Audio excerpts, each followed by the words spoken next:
Approchez les Sénégalais. Lycée de Fitnatou Darayni. Jury numéro 604. Admis d'office. Numéro 704, Pape Cheikh Diallo, lycée TFM.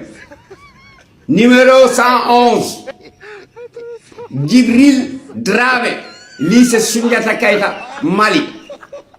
Numéro 912, Mohamed Lamine Dieng, lycée des banques, finance, comptabilité. Numéro 713, Ibrahima Majid Seck, lycée de Guinaw Alumbour. Pour les orales de contrôle deuxième tour, Pape Bigué Ndiaye, RTS.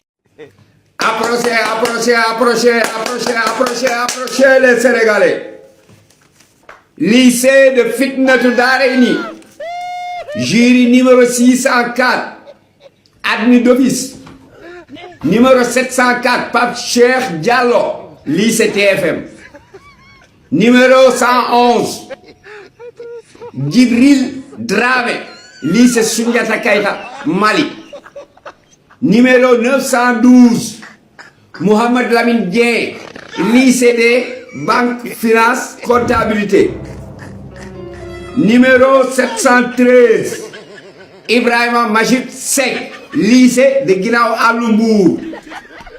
Pour les orales de contrôle deuxième tour, Pape Bigué Ndiaye, RTS.